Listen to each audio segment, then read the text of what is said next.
अस्सलाम वालेकुम दोस्तों, उम्मीद है आप सब खैरियत से होंगे। ऑस्ट्रेलिया के साबिक कप्तान रिकी पॉन्टिंग ने बाबर आजम को बुरी फॉर्म से निपटने के लिए बड़ा ही अहम मशवरा दिया है। और उन्होंने इंडियन टीम के हवाले से भी जो बातें की थी वो तो मैं आप कल पहले ही डिस्कस कर चुका हूँ। लेकिन आज जो बाबर आजम, रिजवान और वाइट बॉल कप्तान के हवाले से उन्होंने बातें की हैं, उस पर थोड़ी सी नजर डाल लेते हैं उनका क्या कहना है। उन्होंने कहा है कि बाबर आजम पर इस वक्त बुरी फॉर्म आई हुई है, लेकिन उसमें से निकलने का एक बड़ा ही जबरदस्त रास्ता है। अगर बाबर आजम चाहें तो विराट कोहली के फुट स्टेप्स पर अमल कर सकते हैं। वो फुट स्टेप्स क्या है? आपको पता है कि विराट कोहली पर पिछले 3-4 साल में जो जवाल आया था, उनकी फॉर्म बिल्कुल डिप हो गई थी। और तकरीबन 70 से 80 इनिंग्स ऐसी हो गई थी कि विराट कोहली को सेंचुरी स्कोर करने में ही कामयाब नहीं हुए थे। तो उसके बाद उन्होंने थोड़ा सा ब्रेक लिया था, तो रिकी पॉन्टिंग ने बाबर आजम से भी कहा है कि आप थोड़ा सा ब्रेक लें, आए, रन्स बनाएं और फॉर्म में रन्स के अंबार लगाएं।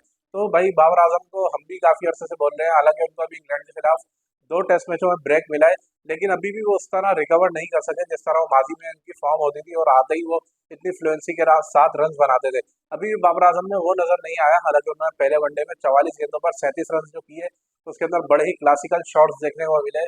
पुराना जो बाबर आजम है उसका जरा टच नजर आया, लेकिन फिर भी अचानक से वो आउट हो गए और वहीं की वहीं कहानी आ गई कि बाबर आजम फॉर्म में नहीं है। रिकी पॉन्टिंग की बात पर अमल करना चाहिए बाबर आजम को। मेरे ख्याल में अभी वो कुछ अरसे के लिए बिल्कुल किनारा कशी कर लें क्रिकेट से और घूमने निकल जाएं भाई, नॉर्दर्न इंडिया एरियाज में जाएं, पहाड़ों वहाड़ों की सैर करें। बिल्कुल ना, जितना भी अभी ये केओस मचा हुआ है और उनका दिमागी तौर पर भी वो अभी हाजिर नहीं है, क्योंकि खेलता हुआ जब बंदा लगता है ना तो अलग ही दिख जाता है कि हाँ भाई, ये खिलाड़ी जो है इस वक्त अपने प्राइम पर है और बिल्कुल उसका गेम पर फोकस है और बिल्कुल वो राइट डायरेक्शन में आ रहा है। तो इस वक्त बाबर आजम के साथ ऐसा नहीं है, वो बड़े भटके भटके से लग रहे हैं।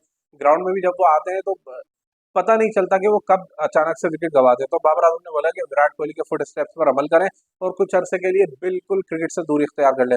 उसके बाद उन्होंने पाकिस्तान क्रिकेट में बार बार कप्तान की तब्दीली की भी बात की है। उन्होंने कहा है कि पीसीबी मुसलसल कप्तान तब्दील कर रहा है। एक दिन शाहीन होते हैं, अगले दिन बाबर को बना दिया जाता है और फिर उसके बाद मोहम्मद रिजवान कप्तान होते हैं। उन्होंने कहा है कि रिजवान एक अच्छी चॉइस जरूर है, लेकिन इतनी ज्यादा मतलब तसलसल से तब्दीलियां करना ये बड़ा ही क्रिकेट को नुकसान पहुंचाता है।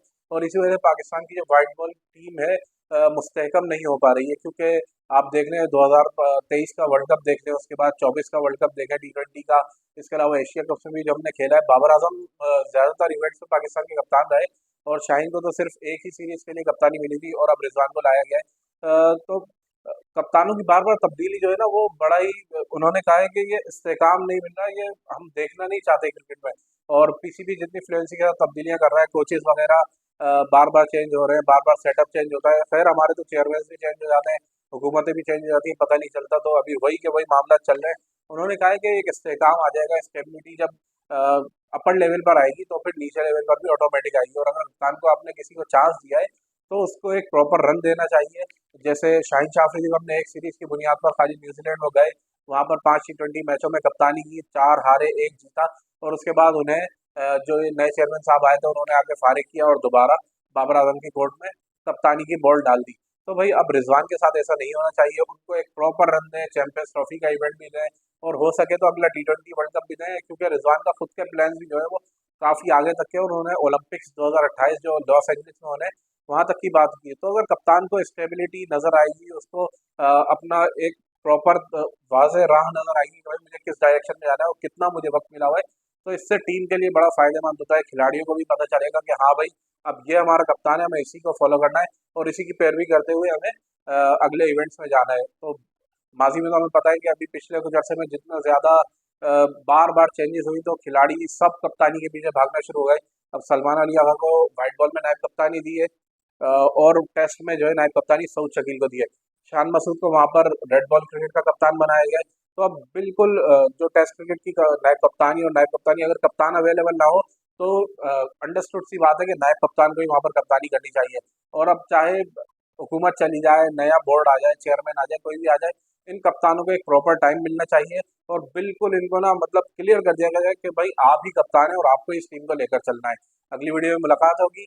लाइक, शेयर और सब्सक्राइब जरूर करें।